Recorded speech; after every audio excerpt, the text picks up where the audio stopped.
is the Michigan Football Report. I'm your host, as always, James Yoder, and we are presented by Manscaped, new presenting sponsor today.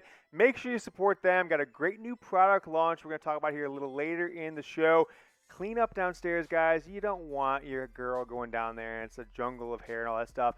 Support Manscaped. Buy from them. Use our promo code. It's manscaped.com. When you check out, promo code GOBLUE, you will get 20% off and free shipping. New product launch today. You want to save your money on that.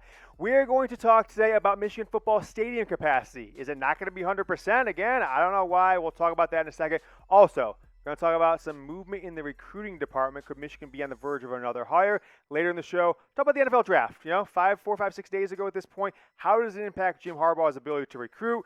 Is he a better talent developer than he is a coach? We'll talk about that here coming up in the Michigan Football Report right now.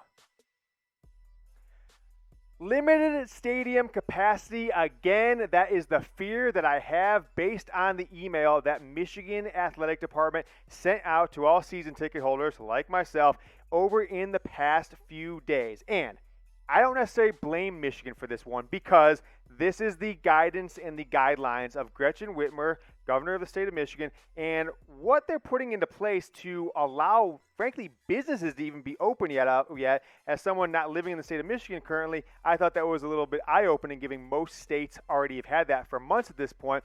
But Michigan sent the email talking about season ticket capacity, also talking about the COVID vaccine. We'll talk about this program that Michigan's rolling out here in a second called Vacc To Normal. And they said, we are not going to tell you what capacity we're going to be at. We're not going to be able to until midsummer. So potentially, 4, 5, 6 weeks before the season gets underway, early September against Western Michigan. But I will say this. I am feeling that the Big Ten is going to do it again, and that is not a good thing. What is the do it again? Last year, they came out of nowhere from the top rope and just said, we're not going to have any out-of-conference games. Didn't talk to anybody, didn't confer with the NCAA, anything like that. Then, a month or so later in August, we're just going to cancel the season out of nowhere, not talk to any other conferences, anything like that. Then just, things change. We're just going to bring the season back, but we're going to wait 8 weeks. It's not going to start until October 24th. The Big Ten, there is no reason why these stadiums shouldn't be at 100% capacity. In my opinion, there are stadiums all over the country that have been at 100% capacity for weeks. Texas Rangers, quite a few others out there as well. And the fact that there were teams like the Dallas Cowboys, Alabama football, plenty of SEC schools that had fans last year, and there have been no known cases or mass spreading of the coronavirus COVID-19 since then. But talk about that more in a second. Big Ten, you don't want to, you're on thin ice with your fans here. Let's take a look at this letter. It's kind of small, so I'm just going to basically recap it. They're saying, hey, we're going to play games this fall. You know that. Michigan's got the first 4 games of the year, home games, and it's just saying there's an image here we'll show in just a second, but I won't be on screen for that one. But they're saying we're not going to know until midsummer. We basically got to get to this vaccine capacity of 70% or more in the state of Michigan for us to be able to have 100% capacity from fans. I hope Michigan doesn't put themselves at a disadvantage. Here is the program from the office of Governor Gretchen Whitmer. Vacc To Normal, VACC, I guess that's supposed to mean, obviously, it's a play on words for vaccine, and VAC meaning back to normal. The state of Michigan right now, as of last week, when this was issued, the last couple of days of April, was at 48.8% of people living in Michigan over 16 had received their vaccine. The goal was to get to 70% before they open up outdoor facilities and stadiums, concert venues, etc., like the University of Michigan has at Michigan Stadium. I think that's a stretch, and to think that might happen, given that the vaccine has been available in most states, most major cities with same-day appointments for weeks now, I think if they're only at 48% now, to expect to get to 70 by midsummer and make that the requirement to open up outdoor concert venues and stadium, I think that's a little bit ridiculous. So I'll say this to the Big Ten, to Michigan, to Governor Gretchen Whitmer, longtime watcher of the show. Let's listen to the science here, right? If you should be not necessarily trying to get to some arbitrary number of 70%, forcing people to get a vaccine if they don't want to. Maybe do something like this. Talk to the teams that have already had fans. Talk to the Texas Rangers. Talk to the Miami Marlins. Talk to the Kentucky Derby, who had plenty of fans last week. And talk to Alabama football, Ole Miss, who had 25, 50% capacity this past fall. Ask, did you get complaints? Did people claim that they caught COVID-19 from attending one of these games? If the answer is yes, then try and avoid that, right? We're a year later. Try and avoid that. Do whatever you have to can. Maybe it's limited capacity. But if they can't come up with it, I live in the city of Dallas. I heard of no actual cases of the Dallas Cowboys' 40%, 30% capacity leading to any outbreaks or any serious hospitalizations from anybody. So why is Michigan a year later in the Big Ten, potentially as a whole, going to limit capacity this year? By the time the games start, the vaccine will have been widely available for 8 months at that point, and every American would have been eligible for about 5 months at that point to get a vaccine. So I don't think that it is listening to science. I don't think it is sensible at all to continue to have these precautions in place and to hold the ability for someone who is vaccinated to hold it over their head whether or not they can go to a football game based on whether other citizens meet this arbitrary threshold of 70%. But I might be on the wrong here. I'm going to ask you guys, should Michigan Stadium be 100% full this fall, starting September 4th against Western Michigan, no matter what the Vacc To Normal State of Michigan campaign shakes out, if they get 70% or not? Should it be back to 100% full no matter what? I want you to go down in the comments. Type Y for yes. If you want it to look like that bottom picture, kind of nobody there like it was last year, maybe something in between 25, 50%, go ahead and type no. And if you want to tell me why, right? Maybe I'm seeing it the wrong way. Let me know in the comments. If you agree with me, of course, just type yes and leave your thoughts there too. So go down in the comments, type Y for yes, type N for no. The Big Ten is on thin ice with their fans, all right? Michigan fans, Michigan State, Nebraska, Iowa, Ohio State, definitely. They were up in arms. Kevin Warren, the Big Ten commissioner, he had people coming for his head. You had parents protesting out the Big Ten offices. The Big Ten needs to make a decision as a whole. I don't actually think the governor of any of these states truly has the authority or the power to limit capacity. If the Board of Regents at Michigan, the Board of Regents at Michigan State, Ohio State, these state schools, if they decide to have fans, no matter what, the governor doesn't have the authority to tell them not to. It is guidelines, it is government orders, but we've seen in plenty of states that has been overturned a little bit. So I think the Big Ten's on thin ice with the fans. They need to step up, work with the governors and not work in parallel kind of blindly with them. Make a decision before we get too deep in the summer so people can plan their falls, plan their travel, understand what they're doing, because going to a Michigan football game, Ohio State, Michigan State, it is not an inexpensive adventure for most football fans. Make sure, though, you guys subscribe to the channel. It is the Michigan Football Report by Chat Sports here on YouTube. If you forget, you want to come back later, we're always available, youtube.com/MichiganTV. Just hit that subscribe button below the video. You will see us in your YouTube home feed, your subscription feed, and ideally, you turn on notifications. You get an alert on your iPhone or Android every time we publish a new video. And, wait, producer, in my ear, some breaking news here. Our sponsor, Manscaped, has launched a new product today, Thursday, May 6th, the Lawnmower 4.0 is now available. I'm just going to give it to you straight here, guys. All right?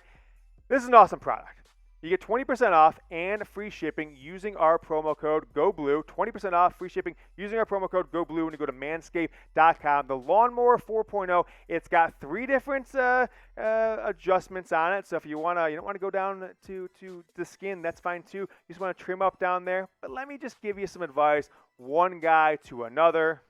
Want to spice things up? You want to make sure that the lady in your life looks forward to some adventures below the belt? Don't have just a jungle down there. If you're over 45 years old, you might be like, shave down below, James. I can't do that. Trust me, it's not a big deal. The ladies like it. You'll like it probably better too. Make it look a little bigger. Lawnmower 4.0. It is Manscaped, our presenting sponsor here in the Michigan Football Report. Manscaped.com, promo code GOBLUE for 20% off. Michigan might have a new on-campus recruiting coordinator. Football Scoop broke this story here in the last day or so, and so I did my research, wanted to see what this potential candidate that may have been just hired by Jim Harbaugh might be a situation where the school has to give it 10 or 14 days before they can officially hire a candidate based on hiring practices of a public institution. But the gal's name is Christina DeRuyter. I don't really know how you pronounce it. She is apparently the hire for Jim Harbaugh to kind of take over their splitting Matt Dudek's role. He was, in a lot of ways, a one-man recruiting shop with a few assistants, but Courtney Morgan is now handling the communication and the scouting aspect of it. Potentially, this young lady is working at Vanderbilt right now, 4 years out of college, graduated from Texas A&M in 2017. She worked for Vanderbilt just for the last year, had some work at Texas Tech, and I believe it was Baylor I saw prior to that. I'll confirm that here. Worked at, who did I say, Fresno State, etc., Matt Dudek. Yeah, regardless, I don't have the notes in front of me on her specifically, but Football Scoop says that Jim Harbaugh has locked her up as the new on-campus recruiting coordinator. She has some experience, but she is definitely young. Graduated college in 2017, so she's either 25, 26 years old range. I think it's a big jump up. I think, again, Jim Harbaugh is potentially taking a risk in hiring someone who doesn't necessarily fit the role, hasn't proven themselves in this role. Only 1 year at Vanderbilt. I might check the recruiting rankings. I didn't see Vanderbilt blowing any recruits away and getting a massively awesome class or anything like that. So we'll see what shakes out here. I want to kind of just read a couple notes here from the job application. Responsibilities of this role is posted still on the umich.edu job career board.